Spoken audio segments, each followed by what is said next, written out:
គ្រប់អរគុណគ្រូអរគុណគ្រូ យើងខ្ញុំពេជ្រសៀមលោកគ្រូ អរគុណលោកគ្រូពេជ្រសៀម ចាសូមគោរពអរគុណ បាទអរគុណ សួរលោកគ្រូខ្ញុំបាទសុករិទ្ធីបាទ ស្វាគមន៍អូនសុករិទ្ធី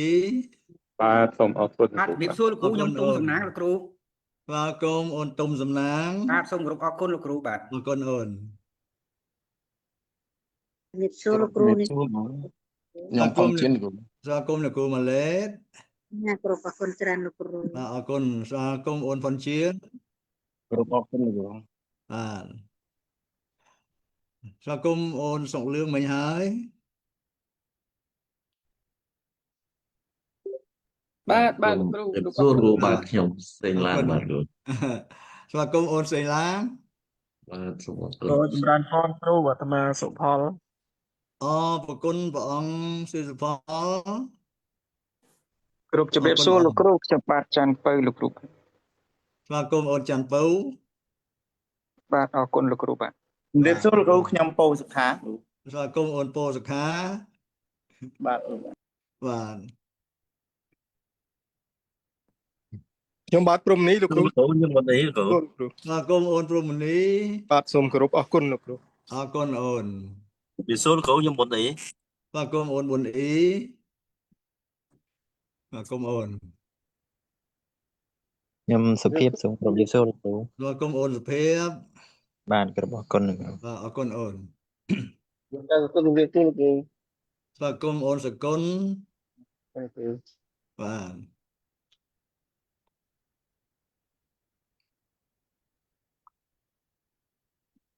អើយមកណាបាទជួបប្រែជុំ សូមគោរពលោកគ្រូខ្ញុំគង់សុងលីលោកគ្រូ ស្វាគមន៍អូនសុងលី បាទសូមគោរពអរគុណលោកគ្រូ អរគុណអូនអ្នកពងស្ពឺអ្នកបរសែតខេត្តពងស្ពឺ បាទគោរពជម្រាបសួរគ្រូខ្ញុំបន្តិចមុនដាច់ផឹងហ្មង អរគុណអូន ធ្វើ បាន មកការចៅមួយការក្មួយមួយគ្រូចំថ្ងៃរវល់ទាំងពីរថ្ងៃហើយធ្វើមកឪគេ បាទ នៅស្ពងមួយនៅដងមួយ ចឹងបានបនច្រើនហើយចឹងបានបនច្រើន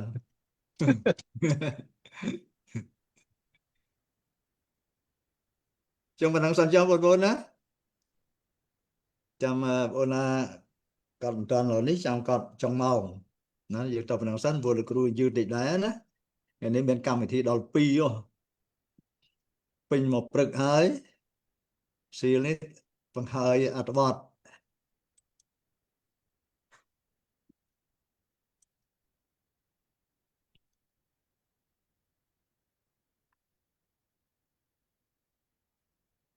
វារយ43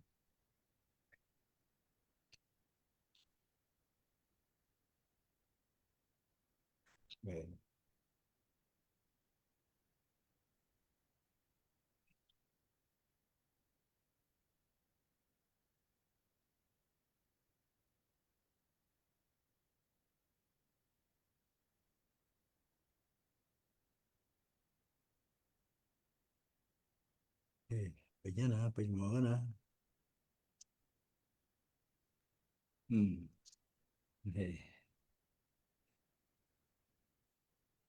បើយើងដល់ម៉ោងចាប់ផ្ដើមសូមស្វាគមន៍បងប្អូនចូលតាម Zoom ហើយស្វាគមន៍បងប្អូនយើងចូលតាម Facebook ថ្ងៃនេះយើងមកដល់វេទិកាខ្ញុំជឿសុំចូលក្រោយគេបន្តិចលោកគ្រូគោរពអរគុណលោកគ្រូ អូអូនបជើស្វាគមន៍អូន បាទលោកគ្រូសូមអធិស្ឋានលោកគ្រូបាទ អីមកតននេះអូនមកតននេះអត់អីទេ ជំរាបសួរលោកគ្រូខ្ញុំវងភិរៈសូមចុះវត្តមានលោកគ្រូបាទ បាទអូនវីរៈបៃវែងថ្ងៃនេះមកទាំងវីរៈបាទលោកគ្រូបាទបៃវែងវីរៈបៃវែងអូនបជើអ្នកបានបងអូខេចឹងលោកគ្រូបន្តទៀតណាយើងមកដល់វេទិកាវត្តជាទី243ចិត្តមុខណាហើយក៏មនុស្សនឹងដែរចិត្តកើមទៅមុខ ដល់ថ្ងៃkia ដើមសប្តាហ៍ថ្មីទៀតហើយបងប្អូនប៉ុន្តែចុងខែមករាថ្ងៃ27មករាហើយឆ្នាំថ្មី2026មកព្រៃភ្នែកចង់រួចមកខែមករាទៀតហើយយើងនៅធានានិរន្តរភាពនៃដំណើរការដោយគណៈគ្រប់គ្រងវិទ្យាស្ថានអន្តរជាតិអប់រំអន្តរជាតិហើយនិងសមាគមអ្នកវត្តសាស្ត្រកម្ពុជាវេទិកាថ្ងៃមុននោះថ្ងៃសុក្រ242លោកវិរៈនៅសៀមរាបហើយលោកនាយកពិសិដ្ឋនៅប៉ារីអញ្ចឹងយើងឃើញថានៅប៉ារីអាចបន្តនិរន្តរភាពបានអញ្ចឹងយើងបានដំណើរការមិនអនុអួលពីថ្ងៃមុនហ្នឹងដោយសារយើងមានអ្នកសម្របសម្រួលហ្នឹងគឺថាជាអចិន្ត្រៃយ៍2នាក់លោកនាយកវិសិដ្ឋនិងលោកនាយករងវិរៈចឹងនេះលោកវិរៈមកដល់កន្លែងមិញហើយចឹងមិនសង្ឃឹមថាបើមានបញ្ហាអីក៏អាចដោះស្រាយបានដែរណាចឹងមិនចាំអីទេណាបងប្អូនប្រធានបទយើងនេះគឺនៅក្នុងបច្ចុប្បន្នភាពនៅឡើយទេគឺថាដាក់ជាសំណួរថាសពថ្ងៃថៃសពថ្ងៃកំពុងអនុវត្តលទ្ធិមហាថៃពីទសវត្សរ៍ឆ្នាំ1940មែនឬទេដាក់ជាសំណួរដើម្បីតាមរកចម្លើយណាតាមរកចម្លើយអញ្ចឹងបងបើចង់សាកមើលនៅក្នុងនេះណា Is Thailand today implementing the pan-Thaism from the 1940s ហើយដាក់ទៅ Google ទៅដាក់ទៅនៅអ៊ីនធឺណិតមើលជួនកាល AI គាត់ឆ្លើយមិនដែរសាកមើលណាលោកគ្រូដាក់នឹងទៅបងប្អូនដាក់សាកមើលណាគាត់ឆ្លើយថាម៉េចព្រោះឥឡូវយើងពឹងមួយផ្នែកឲ្យ AI ជួយផ្ដល់ចម្លើយនេះវាលឿនជាងយើងបើកវចនានុក្រមមើលដូចពីមុនវាយឺតណាលោកពុនមានបានលឿនណាហើយអាចទៀងទាត់បានភ្លាមអញ្ចឹងប្រើបច្ចេកវិទ្យាទំនើបហ្នឹងឲ្យបានច្រើនបងប្អូនតាមឲ្យទាន់ការវិវត្តបច្ចេកវិទ្យានៃពិភពលោកក្នុងវេទិកានេះលោកគ្រូផ្ដោតទៅលើអត្ថន័យនៃលទ្ធិមហាថៃលទ្ធិមហាថៃហ្នឹងឃើញគាត់ដាក់នៅក្នុងការពាក្យ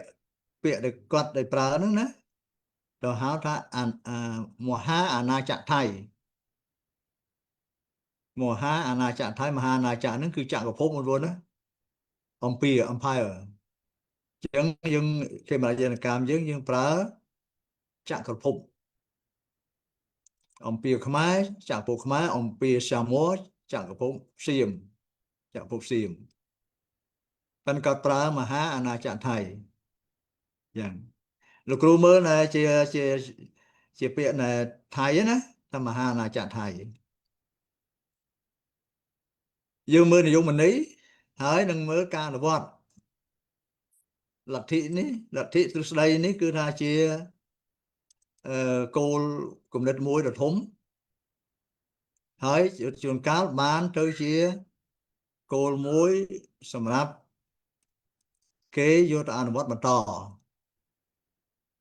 ទ្រឹស្ដីដែលគេយល់ឃើញថាសំខាន់នៅពេលមួយហ្នឹងអាចគេយកទៅប្រើជួនកាលប្រើទៅជាបានជោគជ័យរហូតទៅក៏មានជួនកាលប្រើទៅបរាជ័យក៏មានប៉ុន្តែមេទ្រឹស្ដីហ្នឹងគាត់អត់ថយក្រោយទេមេទ្រឹស្ដីអត់ថយក្រោយទេគេថាគាត់យល់ឃើញថាគាត់រកឃើញទ្រឹស្ដីអីមួយគាត់ប្រកាន់យកទ្រឹស្ដីហ្នឹងរហូតអញ្ចឹងណាប៉ុន្តែអ្នកដែលអនុវត្តហ្នឹងបានជោគជ័យឬមិនបានជោគជ័យអាហ្នឹងតាមលទ្ធផលជាក់ស្ដែងទៅទៀតណាប៉ុន្តែទ្រឹស្ដីទាំងអស់មិនសុទ្ធត្រូវបងប្អូនណាមានខុសនេះចាំដល់ខាងក្រោមនេះលោកគ្រូនិយាយពីទ្រឹស្ដីខុសរបស់លោកនេះទ្រឹស្ដីខុស របស់មេទ្រឹស្ដី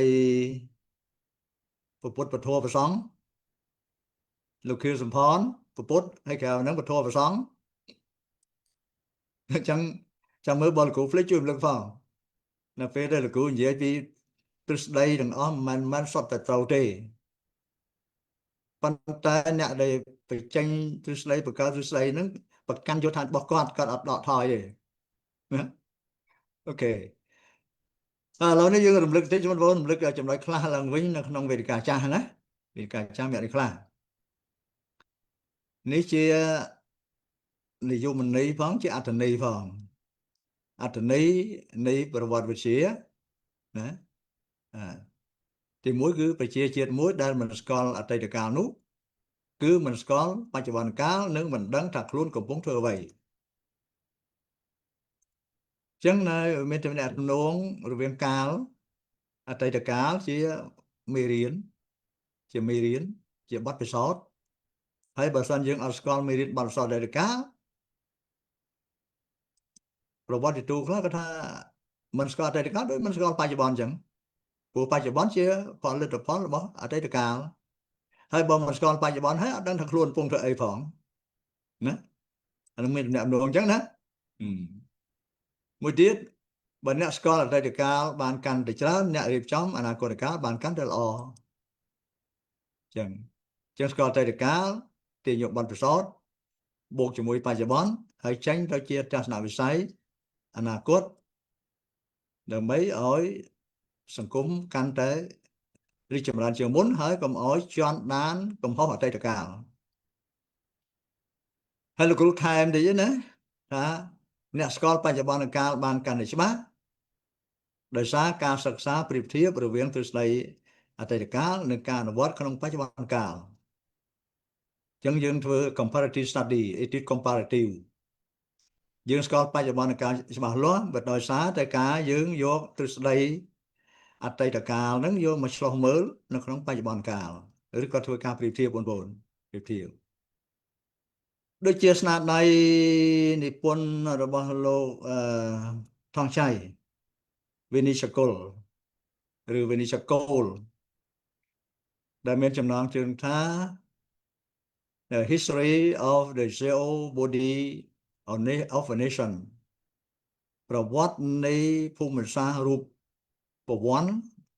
នៃប្រជាជាតិមួយប៉ុន្តែចំណងជើងធំ Siam Map គឺចង់និយាយថាប្រវត្តិសាស្ត្រថៃតាមរយៈផែនទីចឹងនៅក្នុងហ្នឹងមានគំនិតពីរសំខាន់ណាទី1រឿងបងប្អូនមើលខាងក្រោម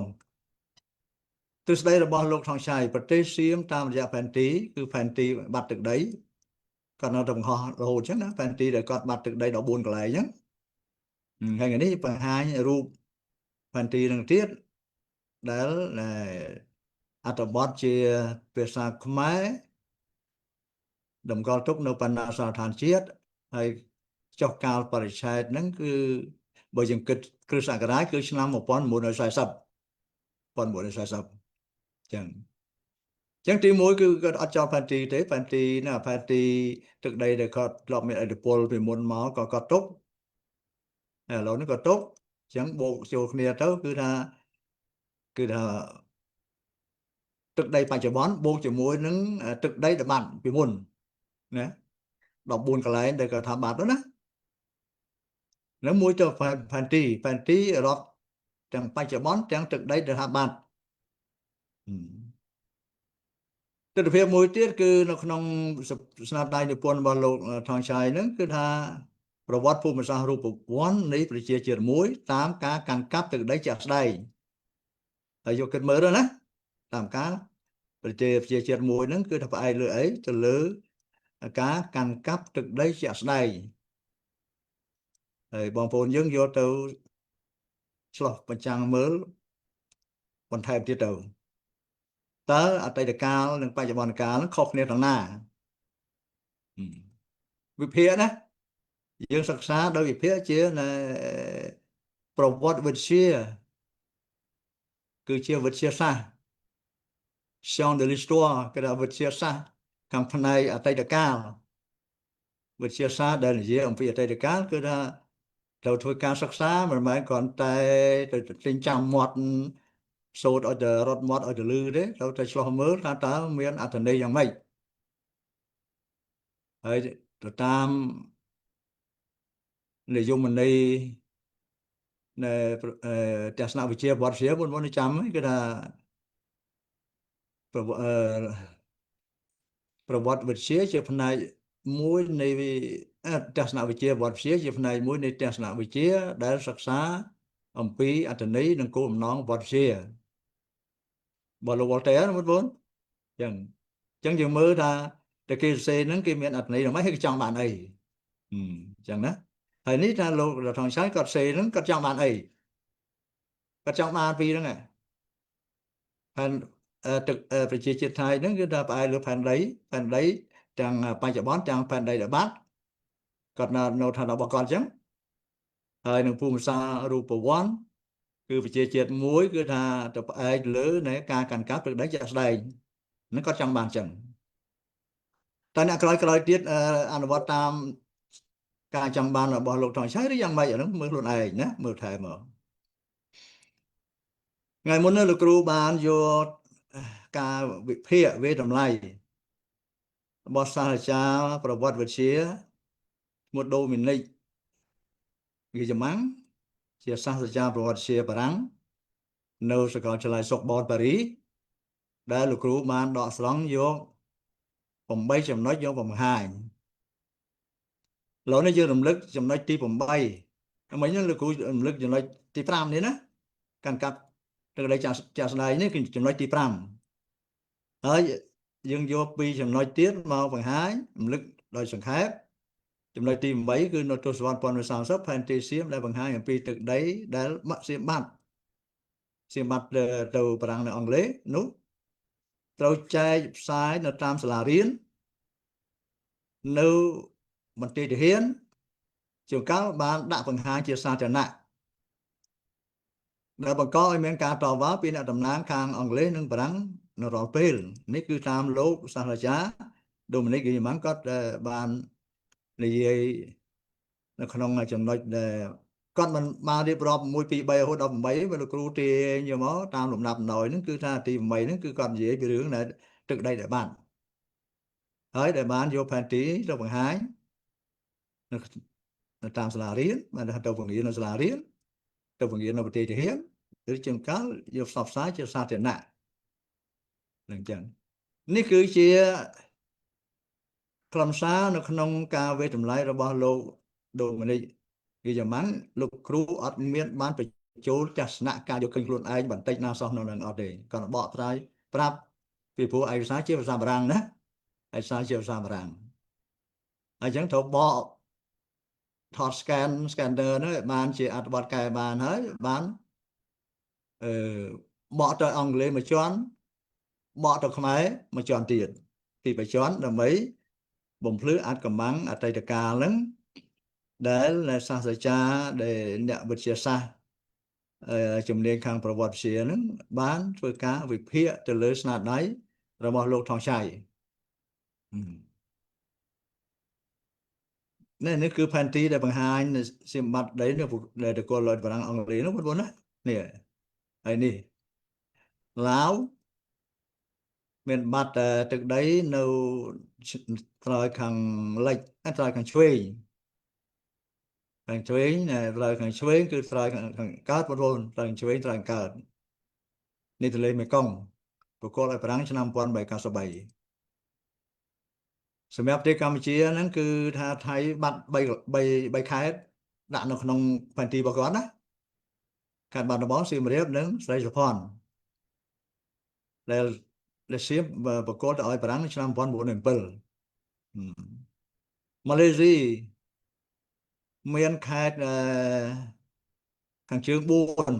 4មានកលន្តានត្រង់ហ្គនូកដាស់និងប៉េរលីសនឹងបាត់ទៅអង់គ្លេសប្រកបអង់គ្លេសឆ្នាំ1909នៅចុងក្រោយប្រកបចុងក្រោយ1909ណានេះពី1867ដល់1909នៅផែនទីនោះបងប្អូនមីយ៉ាន់ម៉ាបាត់ទៅទីណាសរឹមឆ្នេរទីណាសរឹមនឹងមួយផ្នែក ខាងមាត់សមុទ្រហើយដល់ពាក់ទៅទៅយ៉ាងលស្យាមមានវាសងសរសេរដែលមានសងដែរកាប់បាត់ទឹកដីសៀមពីឆ្នាំ1867ដល់1909ហើយគាត់មានដាក់គាត់បាត់ទៅខាងណាគាត់ដាក់ផែនទីហ្នឹងដោយនេះខាងបងប្អូននេះទន្លេមេគង្គនេះខ្សែព្រំដែននេះខ្សែព្រំដែនទន្លេមេគង្គនេះរវាងនេះឡាវហើយមកខាងឡាវមកខាងថៃចឹងខ្សែព្រំដែននេះយកព្រំដែនធម្មជាតិតាមបទបែតាមទន្លេមេគង្គហ្នឹងខ្សែព្រំដែនបងទន្លេមេគង្គជាព្រំដែនធម្មជាតិ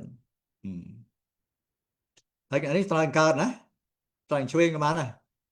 ត្រៃឆ្វេងត្រៃកើតបើយើងគិតទិសតាមផែនទី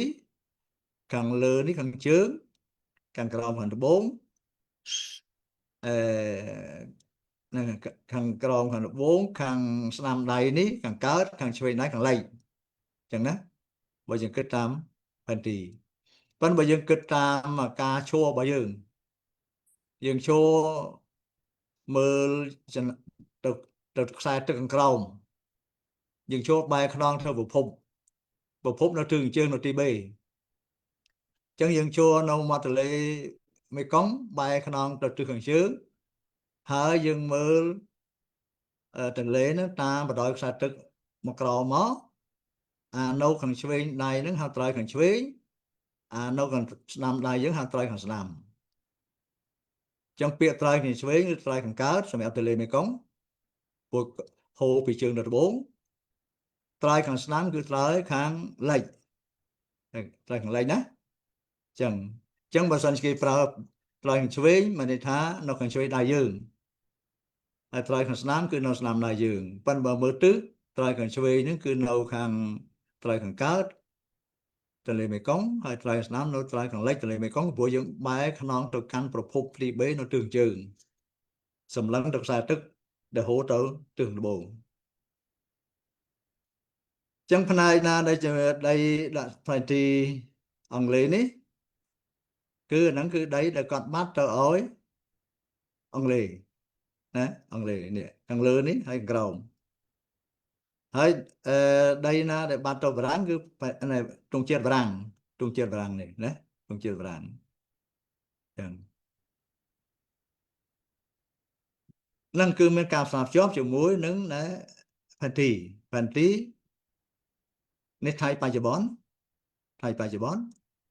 ហើយនឹងកន្លែងដាក់ទង់ជាតិនេះគឺថៃពីអតីតកាលដែលបាត់ដោយសារត្រូវប្រកល់ឲ្យបារាំងឃើញទេអានេះសតដីបាត់ពីមុនដីបាត់ពីមុន14កន្លែងមាននៅភូមិផងហើយមាននៅផ្នែកទៀតនៅខាងត្បូងភាគត្បូងច័ន្ទផងភាគត្បូងច័ន្ទចឹងក៏បញ្ជាក់ហ្នឹងបងប្អូនណាជាហ្នឹងគឺនៅខ្សែព្រំដែនធម្មជាតិនេះលេមេគង្គនេះចឹងអានេះសៀមបច្ចុប្បន្នហើយដាក់ទង់ជាតិនេះគឺសៀមអតីតកាលដែលបាត់បង់ពីឆ្នាំ1867ដល់1909ការបកស្រាយមួយទៀតរបស់នេះរបស់លោកប៉ាទ្រិកជូរីដែលគាត់ធ្វើការវិភាគទៅលើស្នាដៃរបស់លោកថងឆៃនេះ Professor ថងឆៃវិនិច្ឆ័យកុលនេះគឺគាត់ឲ្យគេថតគាត់ដែលទំនងជាគាត់ទៅស្នាក់នៅមួយរយៈពេលនៅកျូតូតាមមើលជា visiting professor visiting scholar ណាគាត់ទៅស្នាក់នៅមួយរយៈពេលនៅកន្លែងនោះតាមមើលប៉ុន្តែទស្សន័យដែលគាត់នេះហ្នឹងត្រូវមានការបកស្រាយពីវេទតម្លៃពីលោកប៉ាទ្រិកជូរីហ្នឹងគឺគាត់អត់មានលក្ខមុខអានេះគឺថាមេទស្សន័យគឺអត់មានខ្លាចមានលក្ខមុខទេអាហ្នឹងគឺគេរកឃើញអញ្ចឹងណាគេប្រកាន់ទស្សន័យអញ្ចឹងណាអញ្ចឹងហើយបានលោក Syria này chia xa cha ông lệ Australia đó với cao bị phía về tầm lái cho lời năng chẳng chẳng là kêu Clark Flake dễ về hướng mấy thứ đấy kêu Japan có chỉ mấy thứ đấy muối thằng sẽ được cách đi khai bảo bọt quạt nắng miền chấm nón chấm thá l'économie de Cambodge et ses projets d'industrialisation sẽ được cách Campuchia nâng cầm rongឧស្សាហូបនីយកម្មចឹងគាត់ពួកគាត់ខាងសេដ្ឋកិច្ចណាដូចឆ្នាំ1959ណាបងប្អូនចាំទៀងមួយទៀតណាទីកែបត់ហ្នឹងរីចប់ឆ្នាំ1959ពេលគាត់ត្រឡប់មកវិញហ្នឹងគាត់មានអធិពលនៅក្នុងសង្គមយើងណាដែលកំពុងតែមានបញ្ហាចោទរវាងនិន្នាការខៀវនិន្នាការក្រហមអញ្ចឹងណាចឹងគាត់ស្ថិតនៅក្នុងចំណោមបញ្ញវន្តដែលឆ្វេងនិយមដែលមានលោកខៀវសំផនលោកហ៊ុននឹមលោកហ៊ូយុនបញ្ញវន្តឆ្វេងនិយមហ្នឹងឆ្នាំ2002កាលនោះលោកគ្រូនៅរាជវិទ្យាកម្ពុជាហ្នឹងបាននាំមន្ត្រីសាស្ត្រាចារ្យនិងនិស្សិតមួយចំនួនធ្វើដំណើរទៅបំពេញពលកម្មនៅខេត្តនៅជុំវិញទន្លេសាបហើយរាប់ទាំងខេត្តបៃលិនដែរទៅដល់បៃលិននោះបានបងប្អូនអ្នករដ្ឋបាលខេត្តបៃលិននោះដល់ប្រាប់ថាលោកគ្រូលោកខៀវសុផាន់លោកនួនជាតិនៅផ្សារព្រំនៅក៏ចិត្តផ្សារព្រំហ្នឹងក៏ផ្ទះគាត់នៅចប់ព្រំដែរហ្នឹងណាហើយដល់ចឹងទៅថាបើលោកគ្រូចង់ជួបគាត់បងប្អូនទៅថានាំទៅជួបថាអត់អីចង់ជួបតែព្រោះយើងចង់ជួបជាអ្នកស្រាវជ្រាវទេមិនដេញដល់សួរគាត់អីណានេះទេសួរពីរបៀបស្រាវជ្រាវជួនកាលសួរគាត់ឲ្យដឹងរឿងពីមុនមកយើងមើលពីចម្ងាយយើងអត់ដឹងដល់ពេលជួបផ្ទាល់អញ្ចឹងយើងចង់ទៅសួរគាត់នៅអ្វីដែលយើងចង់ដឹងពីមុនហើយយើងអត់រកចម្លើយបានទេដល់សួរម្ចាស់ដើមកាលហ្នឹងគ្នាទៅគ្នាច្រើនដែរប៉ុន្តែគេអនុញ្ញាតឲ្យទៅតែប្រហែលអ្នកតែលោកគ្រូហើយនឹងសាស្ត្រាចារ្យពីរនាក់ហើយនឹងលោកយុវវិសិទ្ធអ្នកតាមថតទៅដល់ឡើងតាមថតឯកសារហ្នឹងណាហើយបានទៅដល់ហ្នឹងដែលជួបលោកនួនជារកចិត្តគ្នាយើងទៅដល់ចិត្តផ្ទះគាត់ពេលល្ងាចហើយជាម៉ោង 4 ជាងហើយបងប្អូនស្រាប់តែក្លិនយើងថ្មីហ្នឹងមូសដោយខ្មុំចេញមកពីគុំរស័យនៅក្បែរផ្ទះគាត់បាទផ្ទះគាត់ប្រហែលស្គាល់ក្លិនគាត់អត់មានលើនេះទេណាបើយើងក្លិនថ្មីទៅដល់មូសចេញស្វាគមន៍ពីគុំរស័យមកនៅក្បែរខ្លួនឯងចឹងទៅជួបលោកនួនជា 2 ម៉ោងកន្លះហើយជួបលោកខៀវសំផន 1 ម៉ោងកន្លះចឹងដល់ពេលសរុប4 ម៉ោងដល់ពេលចេញមកវិញមកដល់ថ្នល់ជាតិវិញពួកមន្ត្រីយើងហ្នឹងកាន់និយាយលេងគេថាស្មានតែខ្មែរក្រហមគីរបាត់ហើយចាត់ទៅជួបមេខ្មែរក្រហមយូរពេកគាត់ថាស្មានខ្មែរក្រហមគីរបាត់ហើយ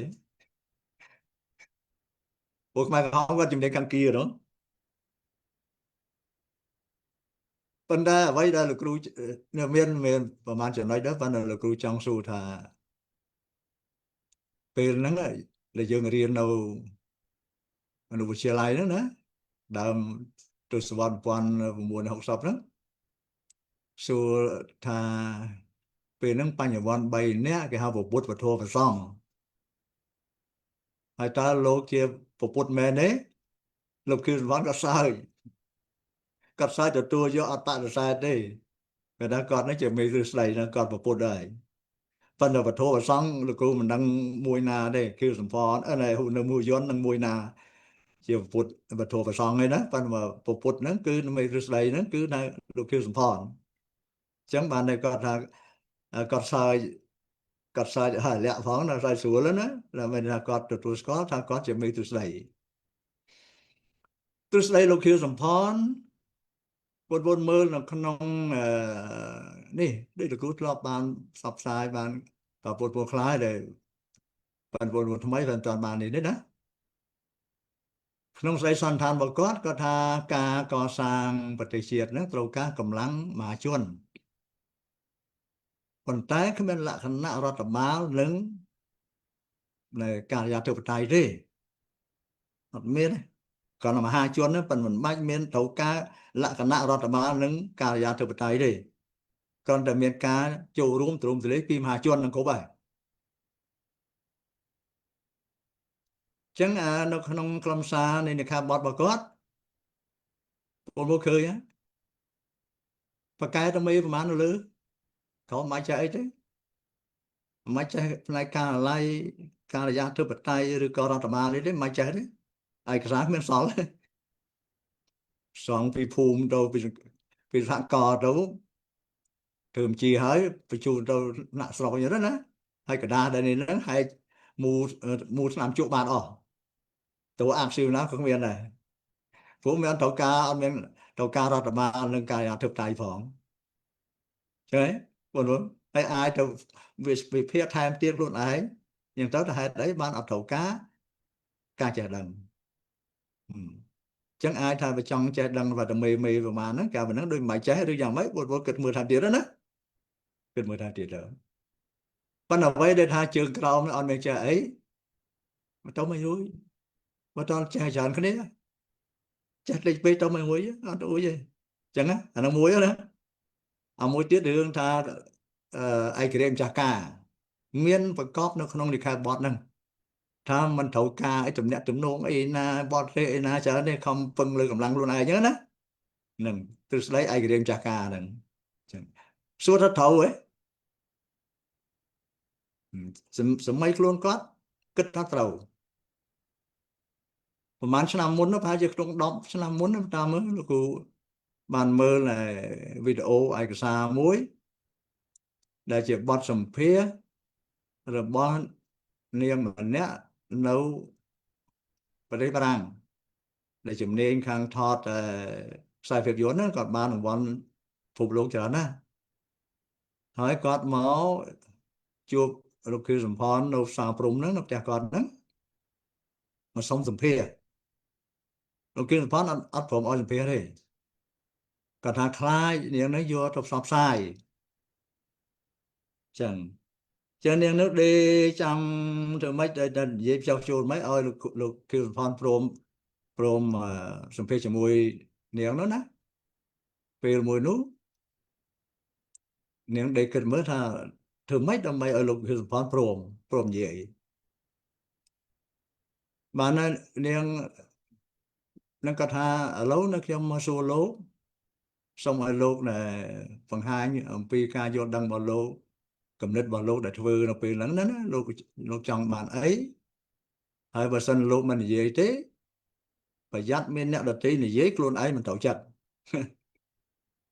បើអ្នកដែលធ្វើការងារហ្នឹងមិនព្រមនិយាយអ្នកដទៃនិយាយជំនួសក្រែងលោកគេនិយាយហ្នឹងវាមិនត្រូវចិត្តលោកប្រហែលជាចំចំណុចហ្នឹងតាមមើលបងប្អូនគាត់ក៏និយាយហើយនៅនាងបានសួរថាខ្ញុំឃើញតែលោកនឹងញ៉ាំតែបបរហូបតែបបរមិនចឹងបានតែហូបតែបបរអត់ឃើញហូបម៉ាយគាត់ថាមនុស្សញ៉ាំបាយច្រើនហូបបាយច្រើនហ្នឹងខ្ជិលដែរផ្លេចឆ្អែតខ្លាំងខ្ជិលអញ្ចឹងឲ្យបាយច្រើនពេកទៅជាខ្ជិលវិញអញ្ចឹងកុំឲ្យបាយច្រើនពេកអញ្ចឹងរឿងអត់បាយនោះប្រហែលជាមកពីហ្នឹងដែរក៏មិនដឹងដែរយកគិតមើលថាទៀតណាថាឲ្យបាយច្រើនពេកនាំឲ្យខ្ជិលអញ្ចឹងឲ្យខ្វះខាតអញ្ចឹងទៅហើយដើរទៅត្រកអីថែមអញ្ចឹងណាតែអញ្ចឹងតាមមើលណាហើយសួរសំណួរមួយទៀតធ្វើថាលោកមានការស្ដាយក្រោយទេចំពោះនេះថាការខុសឆ្គងអីក្នុងពេលលោកគ្រប់គ្រងថាអត់មានស្ដាយក្រោយទេហេតុអីថាគេនាំគ្នាធ្វើតាមគាត់ គាត់ចង់ឲ្យមានទំនុកបន្លាយហើយដល់ពេលឃើញគេនាំគ្នាធ្វើទំនុកបន្លាយជីកបន្លាយលើកទំនុកអីទូទាំងប្រទេសអញ្ចឹងគាត់សប្បាយចិត្តថាទ្រឹស្ដីរបស់គាត់ត្រូវគេលើកតម្លៃគេថាគេនាំគ្នាធ្វើទំនុកបន្លាយដោយសារទ្រឹស្ដីគាត់អញ្ចឹងក៏អត់មានអីសោកស្ដាយទេគាត់សប្បាយចិត្តទៅវិញថាគេអនុវត្តតាមទ្រឹស្ដីគាត់នឹងលោកគ្រូប្រាប់ថាមេទ្រឹស្ដីហ្នឹងគេអត់ដកថយទេតែកាលណាគេថាមិនអញ្ចឹងដូចជាលោកថងឆាយនេះគាត់មានដកខ្លួនថយទេគាត់ដាក់រូបគាត់ទៀតនៅ Kyoto review ទស្សនាវដ្តីនៅ Kyoto ឃើញទេចង់ប្រាប់អញ្ចឹងបងប្អូនណាហើយអ្នកណាអនុវត្តមិននឹងតាមនឹងទៅប៉ុន្តែមេទ្រឹស្ដីមែនតើគេមិនថយក្រោយទេគេអត់បានផ្សាយថាគេអត់បានបង្ហាញបច្ចេកទ្រឹស្ដីហ្នឹងទេគេប្រកាសជាណាប្រកាសទ្រឹស្ដីហ្នឹងទ្រឹស្ដីជាតិនិយមអូខេប៉ុណ្ណឹងចុះណាខ្លះចប់ហើយនេះអ្នកវេតម្លៃក៏គាត់មិនលាក់មុខឯដែរគាត់ដាក់នៅរូបហ្នឹងនៅលោកគ្រូទាញពីនេះហ្នឹងណា Kyoto review ណាលេខ3ថ្ងៃខែមីនាឆ្នាំ2003ដាក់មកទាំង complete ហ្នឹងទាំងរូបលោកសាស្ត្រាចារ្យថងឆាយនិងលោករូបលោកសាស្ត្រាចារ្យរងPatrick Jory ចឹងមួយមេទ្រឹស្ដីមួយអ្នកវិភាគទ្រឹស្ដីហើយការវិភាគទ្រឹស្ដីនេះលោកសរសេរចេះលោកសេរីសេចេះលោកថងឆាយបានកំណត់ប្រភពដើមនៃប្រវត្តិសាស្ត្ររាជានិយមជាតិនិយមនៅក្នុងវិបត្តិបកណាមឆ្នាំ1893លោកថងឆាយបានកំណត់ប្រភពដើមនៃប្រវត្តិសាស្ត្ររាជានិយមហើយនឹងជាតិនិយមហ្នឹងនៅក្នុងវិបត្តិបកណាមឆ្នាំ1893បងប្អូនដឹងណាគឺថាជាជំនះខាងជើងទឹករបស់បារាំងលើសៀមក្នុងរាត្រីថ្ងៃ13កក្កដា1893ចឹងណាហ្នឹងគឺទាំងអស់គ្នាអ្នកដែលចេះពិតប្រាកដហ្នឹងគឺថាគាត់អត់មាននិយាយគិតពីឆ្នាំ1893ទេអាហ្នឹងជារបត់ធំក្នុងប្រវត្តិសាស្ត្រក្នុងទំនាក់ទំនងកម្មហើយទំនាក់ទំនងនៃសៀមនិងបារាំងដែលបារាំងហ្នឹងធ្វើប្រតិកម្មតបតទៅនៅអំពើឃោឃៅរបស់សៀមដែលសម្រាប់អធិការបារាំងម្នាក់ហ្នឹងហើយនឹងអ្នកដែលធ្វើអមដំណើរទៅជាមួយហើយនឹងធ្វើឲ្យផ្ទៃភូមិមួយនៅសង្ឡាវជាប់ទន្លេមេគង្គហ្នឹងណាអញ្ចឹងហើយអធិការនោះមិនបានកំពុងប្រយុទ្ធទេអធិការនៅបារាំងនោះកំពុងតែគ្រុនកើតជំងឺគ្រុនចាញ់ដេកនៅលើគ្រែហើយដល់ការទៅសម្លាប់មនុស្សកំពុងមានជំងឺដេកលើគ្រែអត់តដៃកើតគេចាត់ទុកថាជាអំពើព្រៃផ្សៃដែលត្រូវទៅវាយបកវិញឲ្យសមស្របអញ្ចឹងបានជាឆ្នាំ1893នេះគឺបារាំងវាយបកវិញធ្វើឲ្យប្រទេសសៀមនេះគឺបាត់បង់នៅអំណាចខាងយោធាបាត់បង់នៅអនុត្តរភាពខាងយោធាអញ្ចឹងបងមើលទៅទៀតប៉ុន្តែជាងការមើលឃើញនៅក្នុងឧបតហេតុឆ្នាំ1993ដែលកូនជៀមសៀមត្រូវបានចចកបារាំងបំផិតបំភ័យរឿងដើមគេរូបក្លុកណាគេគូឆ្នាំ1893នេះគឺនៅគូរូបនេះបារាំងនេះគឺជាចចកអានេះជាទន្លេមេគង្គនេះទន្លេមេគង្គនេះទន្លេមេគង្គអានេះជៀមនេះនៅត្រង់នេះបារាំងចចកបារាំងនៅត្រង់កើតទន្លេមេគង្គសម្លឹងមើលឆ្លងទន្លេមេគង្គទៅមើលឃើញកូនជៀមនៅកន្លែងទន្លេមេគង្គកូនជៀមគឺសៀមរូបនៅប៉ុណ្ណឹងឯងរូបប៉ុណ្ណឹងចចកបារាំងកូនជៀមគឺជាកូនជៀមគឺសៀមចចកនៅត្រង់កើតទន្លេមេគង្គហើយកូនជៀមនៅត្រង់កន្លែងទន្លេមេគង្គហ្នឹងហើយដល់លោកដងឆាយគាត់បកស្រាយ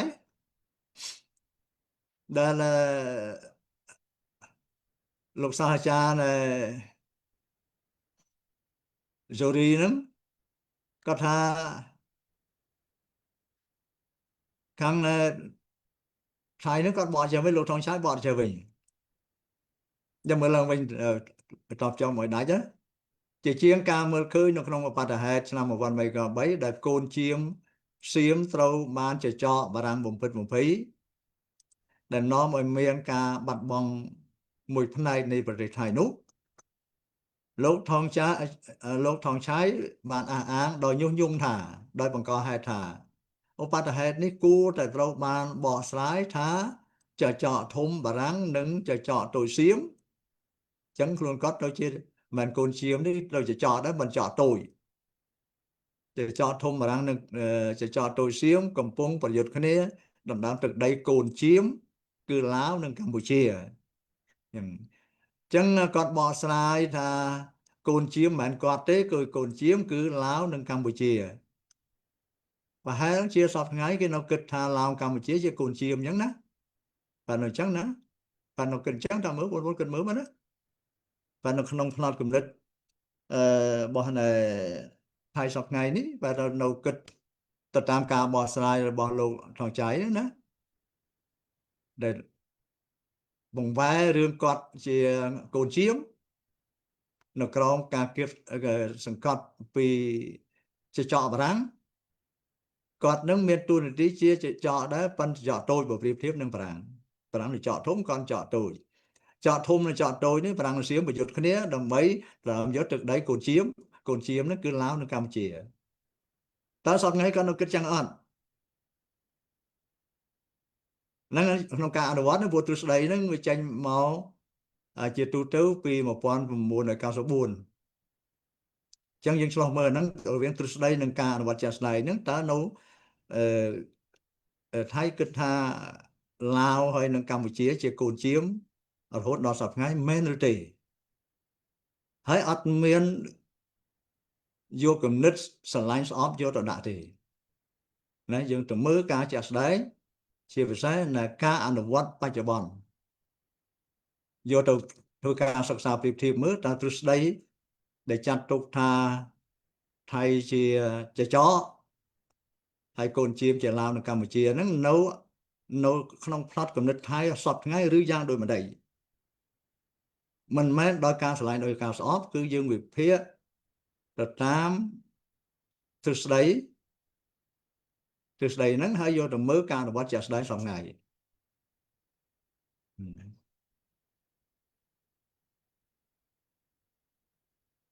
អូខេឥឡូវចូលវេទិកាថ្មីណាបងប្អូនអស់ម៉ោងអូតែម៉ោង7អត់អី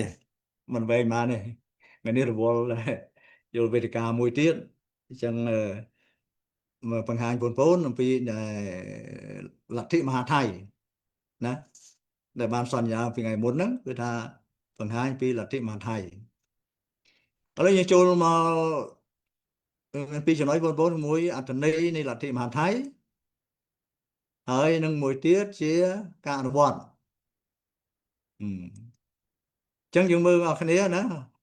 បកអត់តាន់ទេលោកគ្រូរវល់អញ្ចឹងយើងមើលនេះ Pantheism or Panthai movement was primarily implemented and flourished during the 19th century and 1940s, with its peak official implementation occurring between 1939 and 1942. ថាលទ្ធិមហាថៃឬចលនាមហាថៃគឺជាសំខាន់ហ្នឹងគឺថាជាការអនុវត្តដែលមានការអនុវត្តហើយនឹងរីកដុះដាលនៅក្នុងអំឡុងទសវត្សរ៍ឆ្នាំ1930និង1940ដោយមានចំណុចកំពូលនៃទ្រឹស្ដីហ្នឹងនៃលទ្ធិហ្នឹងគឺការអនុវត្តជាផ្លូវការនៅចន្លោះឆ្នាំ1939និង42នេះជាចំណុចកំពូលនៃទ្រឹស្ដីនៃលទ្ធិមហាថៃនោះបងប្អូនចន្លោះ1939និង1942ហើយអំពីរឿងការអនុវត្តយ៉ាងម៉េចខ្លះជើមើលណា Architects and Leadership នេះគឺជានយោបាយដែលជំរុញដោយ aggressive នោះគឺរបៀបតែខែងរែងណាវាខែងរែងនយោបាយដែលមានការដែលជំរុញដោយខែងរែងដោយលោកនាយករដ្ឋមន្ត្រី នៃរដ្ឋាភិបាលយោធាឈ្មោះផ្លែកពីមុនសង្គ្រាមនេះជាការអនុវត្តយ៉ាងសកម្មយ៉ាងកក្លឿនក៏បានដែរយកការគេថាកក្លឿនណាយ៉ាងខែងរែងនៃរដ្ឋាភិបាលនៃនាយករដ្ឋមន្ត្រីនៃរដ្ឋាភិបាលយោធាថៃឈ្មោះផ្លែកពីមុនសង្គ្រាមដែលបានកាន់អំណាចនៅឆ្នាំ1938បានកាន់អំណាចឆ្នាំ1938ហើយដោយមានការគ្រប់គ្រងខាងស្មារតីពីលោកវិចិត្រវត្តការដល់ពេលអសរោហ្នឹងអានទៅណូទៅជាថៃវត្តការណាប៉ុន្តែបើយើងអានជាខ្មែរណូហ្នឹងជាអសរោវិចិត្រវត្តការឬក៏ថាវិចិត្រវត្តការចាំតាមសម្លេងថៃណាអញ្ចឹងលោកនាយករដ្ឋមន្ត្រីផ្លែកពីមុនសង្គ្រាមហ្នឹងបានកាន់អំណាចនៅថៃហ្នឹងឆ្នាំ1938ដោយមានការគ្រប់គ្រងខាងបញ្ញាញាណខាងស្មារតីហ្នឹងពីលោកវិចិត្រវត្តការមុនដឹងហើយណាដែលគាត់និយាយពីករណីថៃដែលលោកគ្រូបានបង្ហាញលើមុនបានដងហ្នឹងណាគាត់សេអំពីរឿងនៅប្រវត្តិសាស្ត្រជាតិនិយមរហូតដល់ថាបំភ្លីប្រវត្តិសាស្ត្រថាខ្មែរហើយនិងកម្ពុជាមិនពូជសាសន៍ទាំងមួយទេការលេចឡើងនៅកម្ពុជាហ្នឹងគឺថាវាជាពូជសាសន៍ថ្មីមួយដែលមានលហិតថៃ 90% សរសេរបំភ្លីប្រវត្តិសាស្ត្រទាំងស្រុងនេះមេទ្រឹស្ដីនេះអ្នកនយោបាយដែលទៅគ្រប់គ្រងហ្នឹងគឺនាយករដ្ឋមន្ត្រីនៃពីបុណ្យសង្គ្រាមជួនកាលគេហៅខ្លីត្រឹមពីបុណ្យដូចវិបុលសង្គ្រាមណាហើយអ្នកដែលសរសេរសភៅនៅ Thai case ហ្នឹង Thailand case ហ្នឹងករណីថៃហ្នឹងគឺលោកវិចិត្រវេទិកាដែលលោកគ្រូបានប្រាប់បងប្អូននៅវេទិកាមុនហ្នឹងណាគាត់ជាអីគាត់មុនសា5ទាហានដល់ក្រោយមកគាត់ល្បីល្បាញខាងវោហារសាស្ត្រខាងអីទៅគាត់ឡើងទៅជាទេសរដ្ឋមន្ត្រីទទួលបន្ទុកខាងវិចិត្រសិល្បៈហើយនេះគាត់បានធ្វើសន្និដ្ឋានផ្សាយតាមវិទ្យុហ្នឹងដែលសុំដូរឈ្មោះប្រទេសសៀមឲ្យទៅជាប្រទេសថៃនៅឆ្នាំ1939ចឹងប្រទេសសៀមនេះគេលែងហៅថាសៀមទៅជា Thailand ប្រទេសថៃនៅឆ្នាំ1939ដោយមេទ្រឹស្ដីវិចិត្រវត្តការហ្នឹងដែលថ្លែងនៅក្នុងវិទ្យុជាតិហើយដែលមានការកត់ត្រាការលោកគ្រូទៅស្រាវជ្រាវនៅទីក្រុងអេយ៉ង់ប្រវង់នៅឯកសារនៃសមុទ្រនៅពាក្យអនុវងទេវរាំងហ្នឹងក៏បានឃើញការកត់ត្រានៅខ្លឹមសារសន្និដ្ឋានរបស់លោកវិចិត្រវត្តការហើយក៏បានធ្លាប់បានបង្ហាញប្រាប់បងប្អូនដោយសារឯកសារច្រើនលោកគ្រូអង្គុយសេកត់ត្រាដៃណាហើយបានធ្លាប់បានបង្ហាញពីម្ដងទៅហើយចា៎ហ្នឹងគឺជាដែលផ្នែកខាងមេទ្រឹស្ដីខាងលទ្ធិមហាថៃមាន2នាក់នាយករដ្ឋមន្ត្រីលោកភិបុលហើយនិងលោកវិចិត្រវេទិកាគុំទាំងពីរហ្នឹងទៅដើម្បីជំរុញលទ្ធិមហាថៃហ្នឹងឲ្យវាក៏ក្រាកឡើងចំណុចកំពូលគឺចលនាដែលមានចំណុចកំពូលនៃចលនាហ្នឹងគឺឆ្នាំ1939 40ណា1939 ដែលមានការបោះពុម្ពផ្សាយណា How Thailand lost her territory to France តើថៃបានបាត់ដែនដីរបស់ខ្លួនទៅបារាំងហ្នឹងតាមរបៀបណាប៉ុណ្ណឹងដល់បងប្អូនជាមើលបងណាអ្នកអានឹងទៅចូលមើលអាចមានឃើញទេណាប៉ុន្តែលោកគ្រូអត់តាន់បានមើលហ្នឹងឯងមើលតែប៉ងថៃរំណាចាំមើលតែមួយទៀតបងប្អូនណាពង្រីកការចេះដឹងហ្នឹង How Thailand lost her territory to France តើថៃហ្នឹងបានបាត់បង់ដែនដីរបស់ខ្លួនទៅបារាំងតាមរបៀបណា creating map to support irredentist claim on neighboring land in 1940 បង្កើតបានទៅជាផែនទីដើម្បីគ្រប់គ្រងនៅការទាមទារទឹកដីដែលបាត់ហ្នឹងនៅលើប្រទេសជិតខាងនៅឆ្នាំ1940ចឹងទ្រឹស្ដីហ្នឹងទៅចេញផ្សាយជាផ្សព្វផ្សាយនៅឆ្នាំ1940មានឯកសារមួយចាំមើលថោគ្នា1940អត់ណាធ្វើការសិក្សាប្រៀបធៀបណាចឹងមនោគមវិជ្ជានេះគឺថាដែលមានគោលបំណងពង្រួមនយោបាយនៃប្រជាជនថៃទាំងអស់នៅក្នុងចក្រភពថៃចក្រភពថៃ Great Thai Empire ឬក៏លោកគ្រូឃើញនៅឯកសារមួយ Great Thai Empire គាត់ថាមហាអាណាចក្រថៃមហាអាណាចក្រថៃបើយើងនិយាយពាក្យដែលយើងប្រើនេះថាចក្រភពថៃមហានគរថៃមហាប្រទេសថៃហើយមហា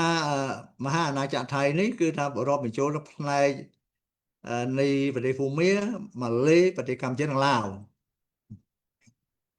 អានឹងព័ត៌មានពី AI ណាបានលឿនបើមិនចឹងទេយើងមិនមានអីរឹងមាំសម្រាប់បង្ហាញបងប្អូនទេនឹងគឺថាជា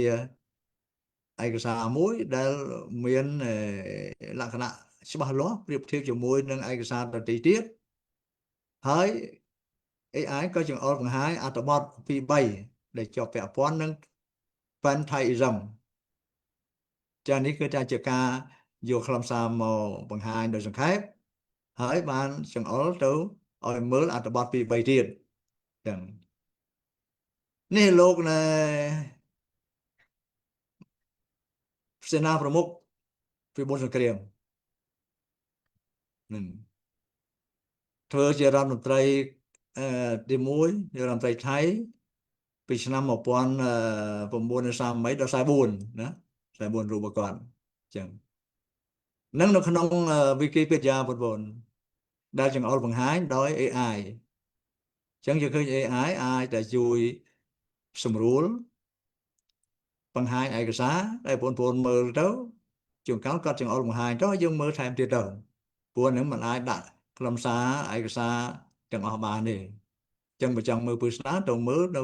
តាមការចង្អុលបង្ហាញរបស់ AI ឥឡូវយើងមើលការអនុវត្តលទ្ធិមហាថៃយើងឃើញពីខ្លឹមសារនៃលទ្ធិហ្នឹងណា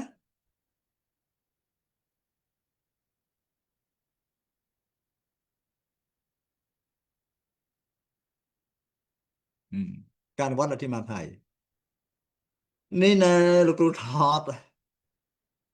ចម្លងពីបណ្ដាសាស្ត្រជាតិហ្នឹងឡើងនេះយូរហើយណាប៉ុន្តែបាននឹងនេះទៅយកទៅផ្ទៀងផ្ទាត់វិញដែលអាចនឹងថតបានថ្មីទៀតណាច្បាស់ជាងណាព្រោះឥឡូវនេះយើងមានកាមេរ៉ាថតច្បាស់ល្អជាងយើងថតបន្តពី photocopy តាម photocopy នេះថតចម្លងបណ្ដាសាស្ត្រជាតិពុនមុតទៅមើលឯកសារនឹងច្រើនណាស់យើងចង់ខ្លាយទៅជាអ្នកជំនាញអំពីប្រទេសយើងបន្តតែយើងទៅមើលឯកសារជាតិឲ្យបានច្រើនឯកសារជាតិយើងតម្កល់ទុកនៅបណ្ដាសាស្ត្រជាតិក្រោយបណ្ដាល័យជាតិទៅបងប្អូនឯកសារដើមពុកទី1ដែលយើងត្រូវមើលបានច្រើនកុំជឿគេផ្សេងហ្នឹងជឿខ្លះទៅប៉ុន្តែត្រូវផ្ទៀងផ្ទាត់ថាត្រឹមត្រូវឲ្យអត់ចឹងណានឹងគឺជាសន្និដ្ឋានរបស់យើងនិយាយនេះសន្និដ្ឋានរបស់លោកនាយករដ្ឋមន្ត្រីអំពីការវាស់តម្រង់ព្រំប្រទល់ដែនប៉ែកឥណ្ឌូស៊ីនឥណ្ឌូស៊ីនណាឥណ្ឌូស៊ីនបារាំងហ្វ្រង់សែឥណ្ឌូស៊ីនហ្វ្រង់សែប៉ែកខាងឥណ្ឌូស៊ីនបារាំងហើយតែយើងនិយាយបច្ចុប្បន្នថាឥណ្ឌូចិនបារាំងមាន3សាសកម្ពុជាវៀតណាមឡាវហើយខាងថៃខាងភូមាមិនមែនឥណ្ឌូចិនបារាំងនេះនៅក្នុងឥណ្ឌូចិនមួយផ្នែកទៀតឥណ្ឌូចិនបារាំងមាន3ប្រទេសហ្នឹង3សាសហ្នឹងកម្ពុជាវៀតណាមឡាវឥណ្ឌូស៊ីនបារាំងសែឲ្យទៅតាមធម្មជាតិនិងសេចក្តីយុត្តិធម៌តាមធម្មជាតិនិងយុត្តិធម៌តាមយុត្តិធម៌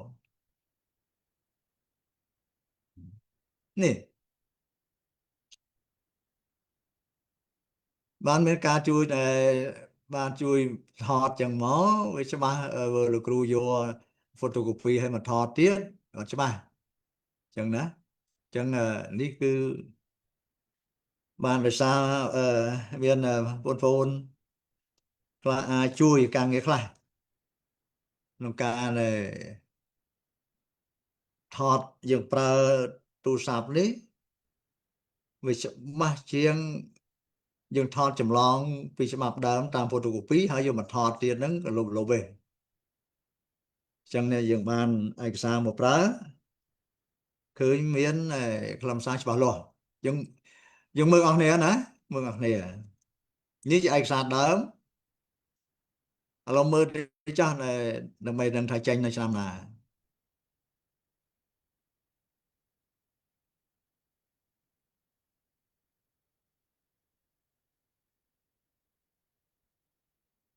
នេះ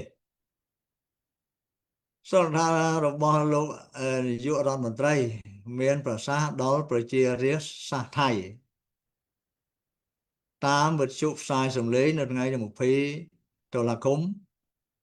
$20ណាតុលាគម$20ពុទ្ធសករាជ2483ពុទ្ធសករាជ9មកគិតសករាជយើងដក993ដកលេខ5លេខ4លេខ3ចេញ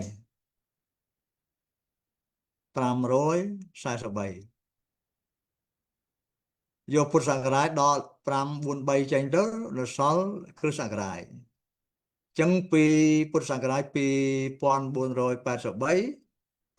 ដក543ចេញឃើញឆ្នាំ1940ណាថ្ងៃ20 ដុល្លារឆ្នាំគ្រិស្តសករាជ1940ត្រូវគ្នានឹងសេចក្តីពន្យល់ខាងលើណាសេចក្តីពន្យល់ខាងលើបងប្អូនមើលដែលលោកគ្រូថាត្រូវគ្នាហ្នឹងគឺថានេះណាកន្លែងណា1940ឆ្នាំ1940នេះផែនទីណាផែនទីដែលគូផែនទីដែលគូទឹកដីដែលបាត់ហ្នឹងដែលចង់ទៀមទាពីប្រទេសជិតខាងហ្នឹងឆ្នាំ1940ហ្នឹង1940មែនហើយមានឯកសារជាខ្មែរមិនដឹងខាងណាកត់ទេយើងមិនឃើញពពុះទេដាក់តែចឹងមកណានឹងថៃឲ្យខ្មែរចេះឲ្យថៃចេះខ្មែរនឹងឬឲ្យខ្មែរជួយកត់ឬក៏ណាអត់មានឃើញបញ្ជាក់ទេគឺនៅជាខ្លឹមសារសន្និកថារបស់នាយករដ្ឋមន្ត្រីស្ដីពីការវាស់តម្រង់ព្រំប្រទល់បែកខាងឥណ្ឌូចិនបារាំងទៅតាមធម្មជាតិនិងយុត្តិធម៌ចឹងយើងមើលទាំងអស់គ្នារាយការណ៍ខូចដែនដីឲ្យទៅបារាំងសែ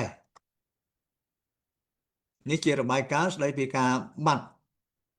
ដែនដីថៃនឹងទៅឲ្យបារាំងរាយការណ៍ខូចដែនដីបាត់ដែនដីទៅបារាំងគ្រាទី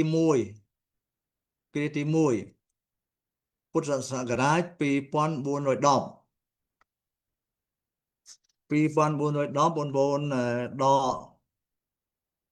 543ចេញទៅ543ចេញទៅឃើញ1867នេះណា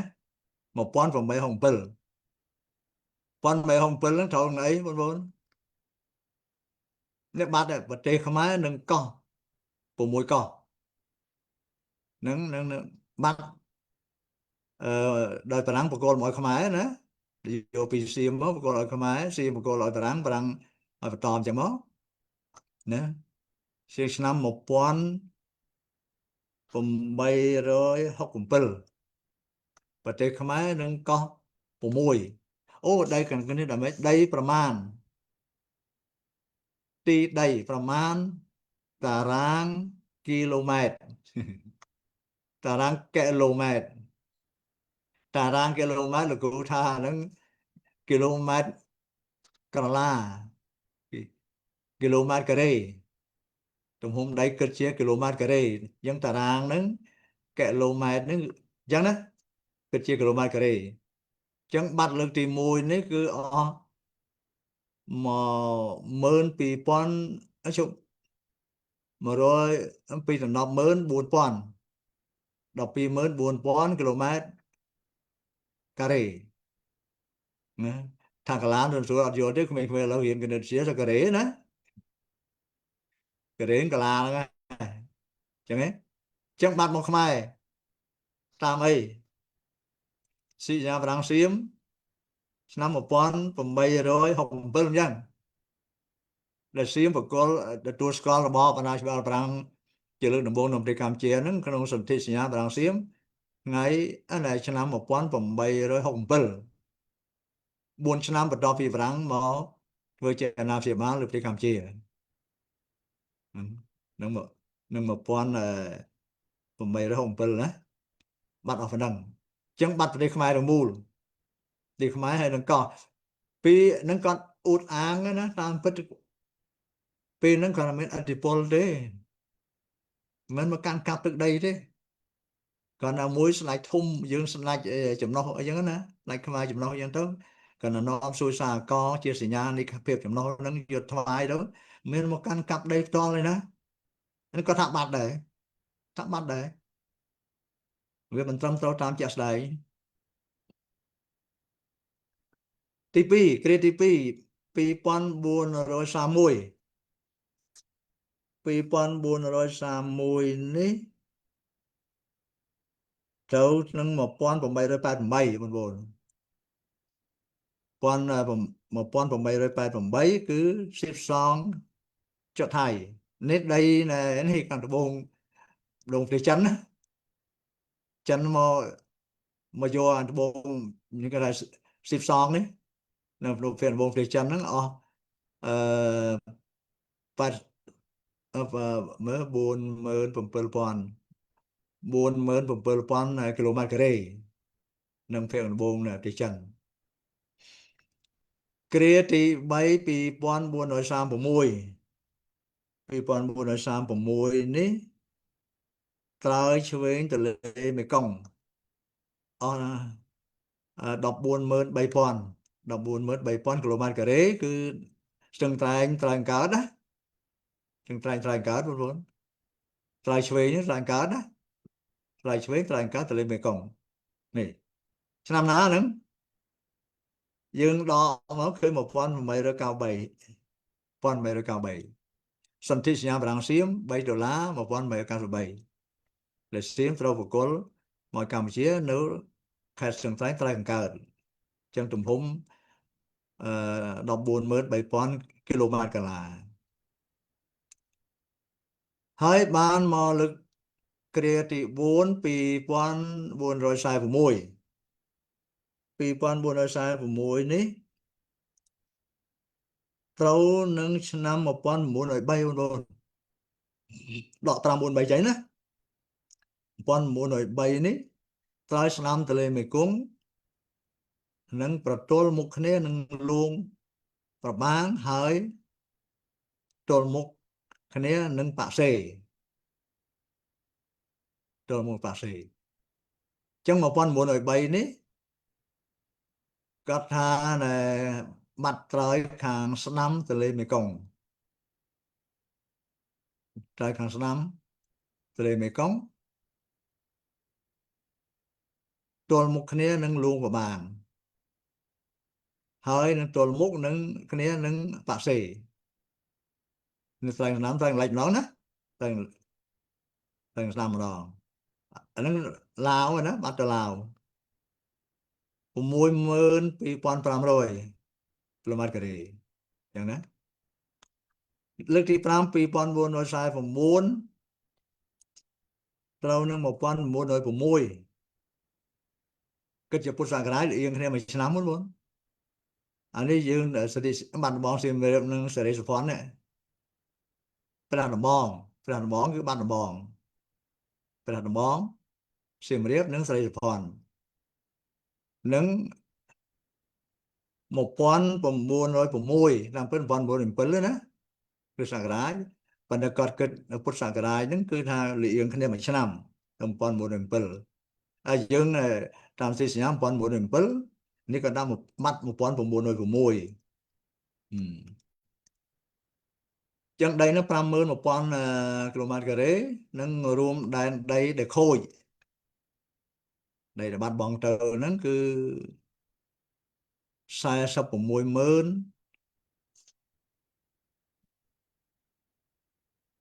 ណាមកដាច់ចុងនេះទេ7000ឬក៏3500គីឡូម៉ែត្រការ៉េដាច់នេះបន្តិចណាឬក៏3ក៏មិនដឹងណា463,500ឬក៏មើលដូចមិនជាលេខ3ដូចជា7លេខបាត់ លេខ7លោកគ្រូដោយលេខ7លោកគ្រូ ហ្នឹងដោយលេខ7អូនហ្នឹងបើដាច់អាក្បាលនេះតិចចឹងរៅបងប្អូនផ្នែកភ្លឺមើលលោកគ្រូថាសង្ស័យដល់បាត់អានេះលេខ3លេខ7បាត់ក្បាលនេះតិចទុយតិចគេហ្នឹងសរុបទៅប៉ុណ្ណឹងណា460000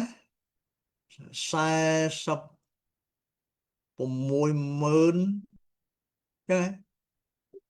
3500គីឡូម៉ែត្រការ៉េ ក្បៀសលោកគ្រូក្បៀសដូចខាងលើដែរគ្រូ ណា ក្បៀសលោកគ្រូក្បៀស នេះក្បៀស បាទក្បៀសដូចលេខខាងលើដែរហ្នឹង អាកលើដូចគ្នាណាចឹងអូនអានេះវា បាទលោកគ្រូក្បៀស នេះលេខ7ហ្នឹង ខាងលើក្បៀសដែរលោកគ្រូ ហ្នឹងក្បៀសដែរធម្មតាគេក្បៀសចឹងហ្នឹងវាយើងប្រើចុច គ្រូមែន វា លេខ 3ខ្ទង់វា3ខ្ទង់ ប៉ុន្តែមើលលេខ3លេខ7ជួយមើលនេះក្បាលលើឬក៏បើថាវាអត់មានខាង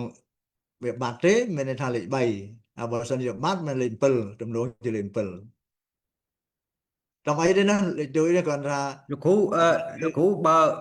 បើយើងមើលលេខ3ខាងក្រោមហើយនឹងអាហ្នឹងវាខុសគ្នាលេខ3ក្រោមគេដាច់លោកគ្រូតែមើលលេខ7នេះស្តៀងនេះលោកគ្រូលេខកតុយ7នេះស្តៀងមួយខាងលើលោកគ្រូបាទ អូខេ លេខ7 បាទ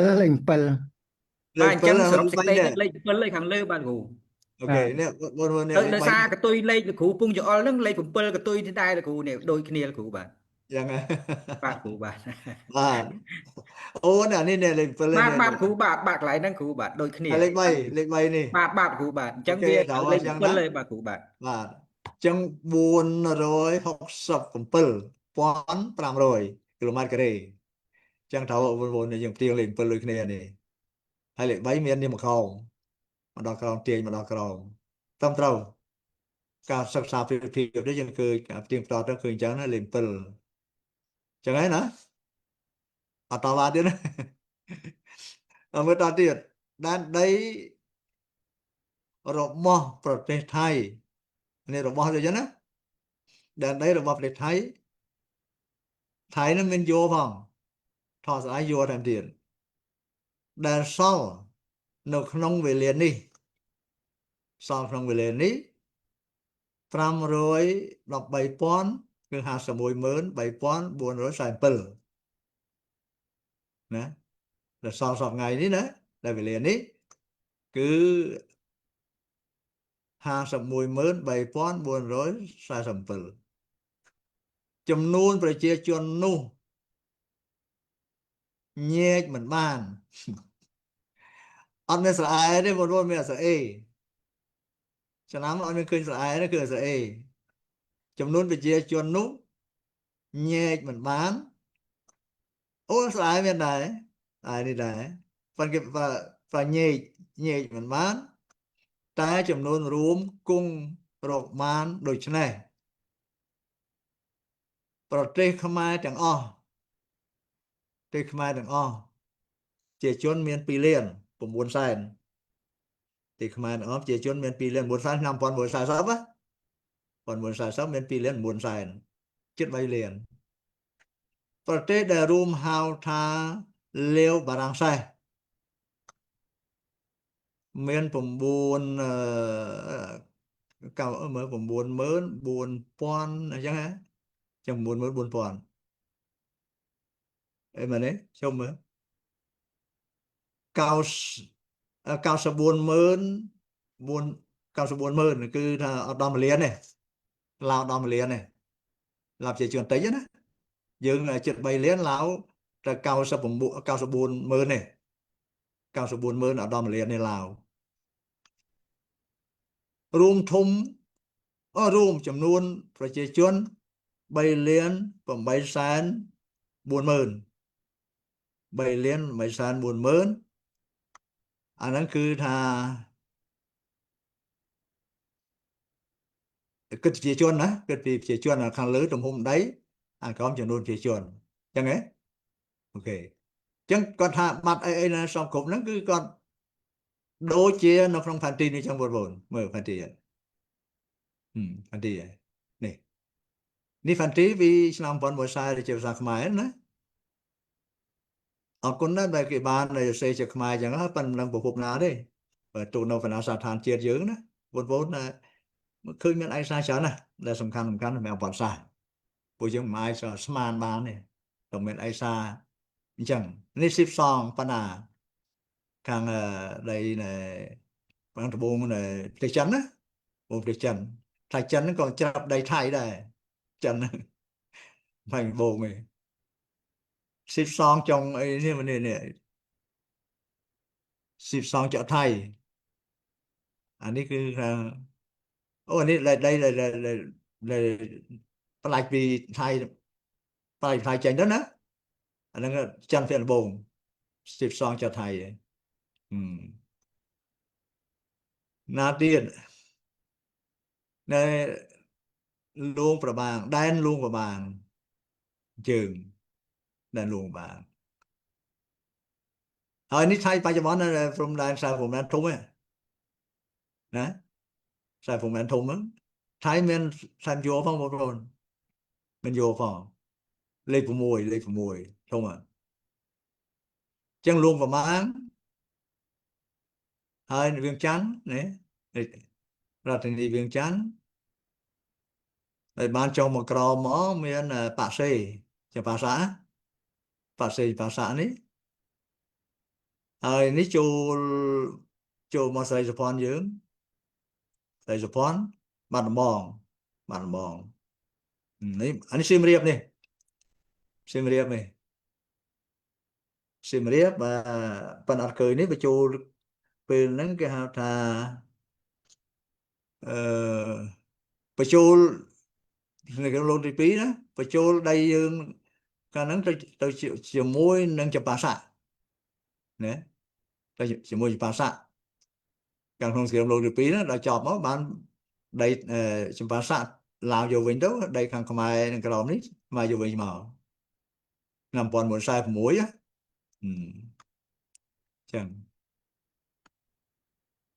chẳngประเทศไทยไปหรือพันธุ์คือจังนะนี่ลัทธิมหาไทยลัทธิมหาไทยก็เตรียมเตียเนี่ยใดก็ปัจจุบันเพราะใดในคางเพราะเป็นไงใดคางนั้นสดใดเดี๋ยวกอดมัดฉันเมื่อรู้ในขังกราวนี้วิกิพีเดียเนี่ยได้ไฮไลท์โฉนดพวกมาเว้ยนั่นđấy là thằng con bát đã buồn lại nhé chẳng đây để bạn nên đây phải chỉ bón đây show nô đất đây để bạn thấy đấy chẳng được cái này đấy phát triển rồi này được cái này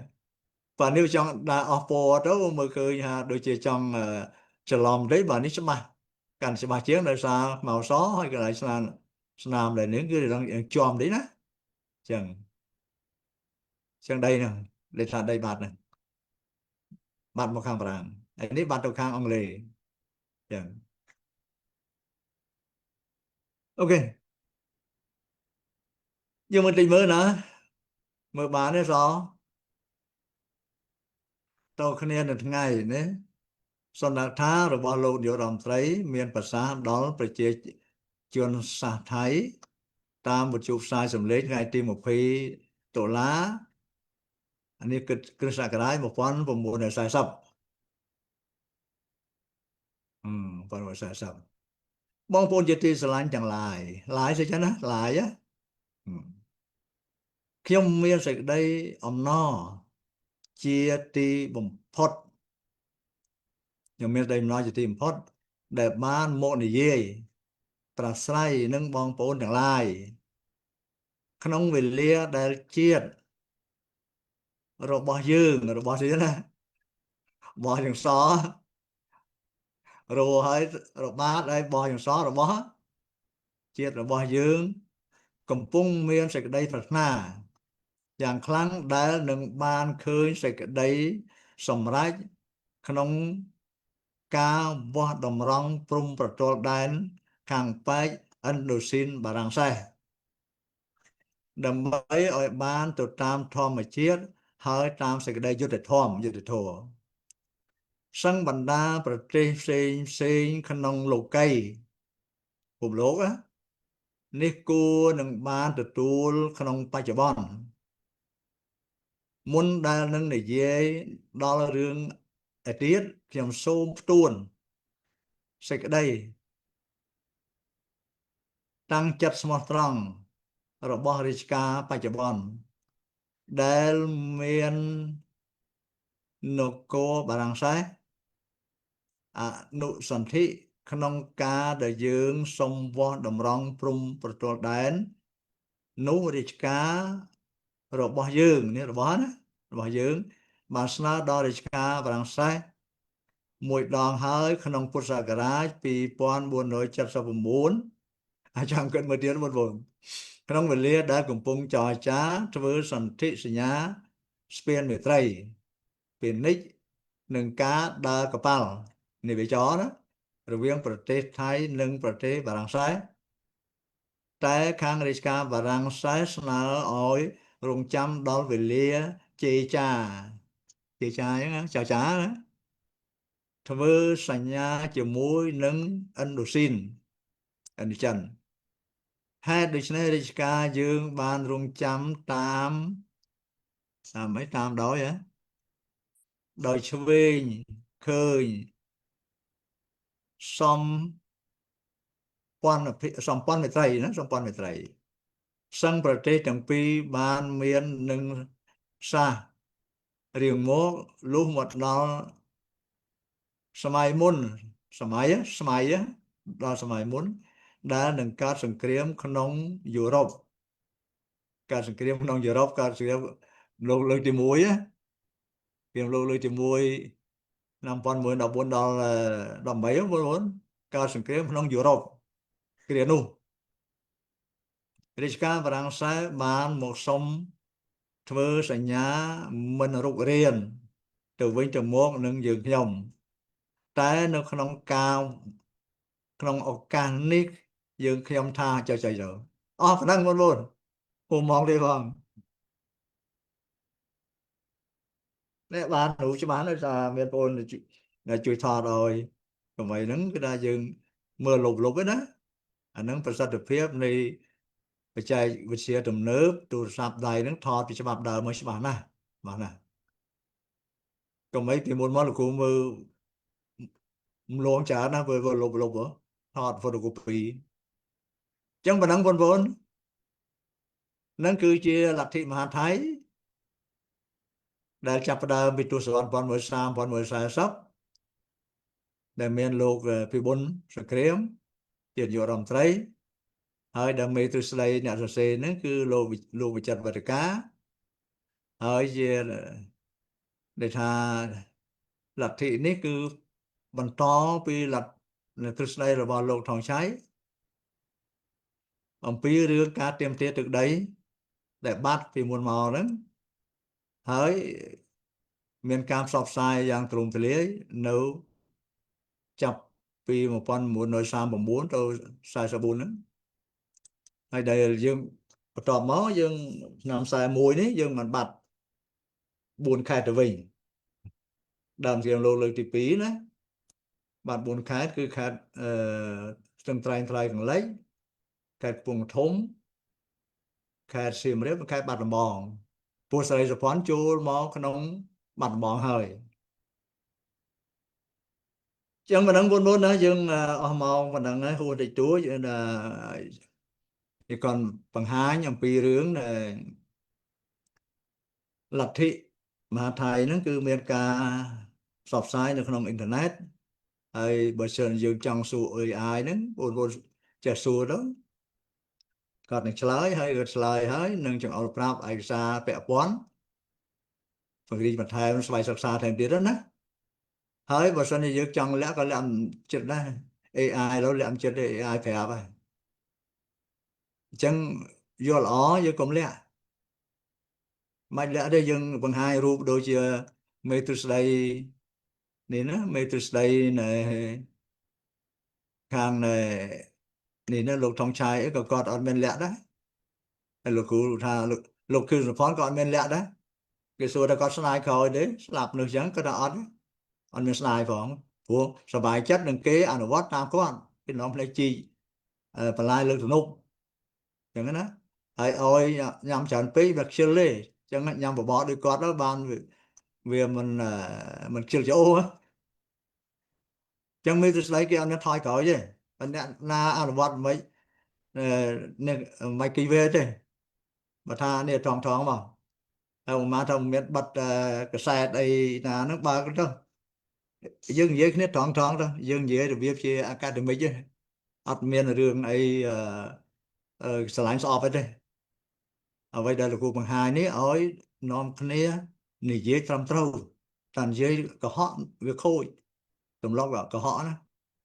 តែស្ពេលក្បួនកុហកទៅជាមួយវាខូចនិយាយបានគ្នាឯងដល់ពេលនិយាយក្នុងចំណោមអីមិនហ៊ានទៅចូលគេព្រោះកុហកយើងនិយាយត្រឹមត្រូវឲ្យច្បាស់លាស់រឿងនោះយ៉ាងម៉េចជែកវែកញែកទៅដល់ academic debate ណាការជជែកវែកញែកទៅតាមវិទ្យាសាស្ត្រចឹងទៅដើម្បីឲ្យឃើញថាកន្លែងណាវិជ្ជមានកន្លែងណាអវិជ្ជមានពីព្រោះនៅប្រទេសទាំងអស់ហ្នឹងมันអាចលើកព្រំដែនចេញទៅឆ្ងាយគ្នាបានទេมันអាចទៅនៅកណ្ដាលកោះមហាសមុទ្រប៉ាស៊ីហ្វិកទៅឯងបានទេទៅរួមរស់ដោយសុខសន្តិភាពជាមួយគ្នាហើយអាស៊ានត្រូវជំរុញនៅ ASEAN Community Spirit promote ASEAN Community Spirit ហើយជំរុញនៅស្មារតីសហគមន៍អាស៊ានដើម្បីពង្រឹងសហគមន៍ហ្នឹងឲ្យរឹងមាំកុំឲ្យមានការបែកបាក់គ្នាសង្ឃឹមថាតិចទៀតត្រូវគ្នាឡើងវិញសូមអរគុណបងប្អូនអញ្ចឹងយើងដល់ម៉ោងហើយសូមជួយអរគុណបងប្អូនដែលចូលតាម Facebook ណាជាពរសុខសប្បាយអរគ្នាហើយយើងតថ្ងៃសុក្រទៀតណាអញ្ចឹងលោកនាយរងជួយបាត់ខាង Facebook ផងហើយបងប្អូនខាងអ៊ីនធឺណិតយើងនៅបន្តទៀតណា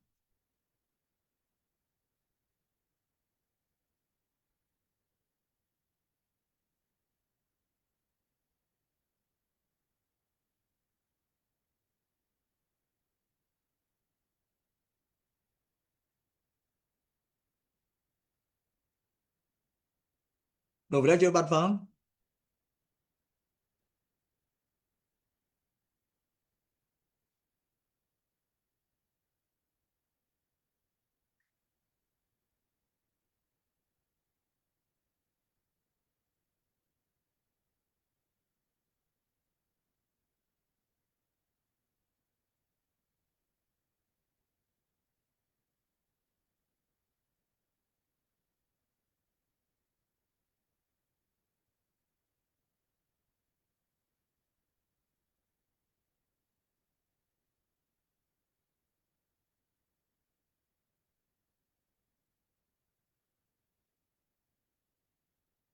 Được rồi. Đó rồi. Đó là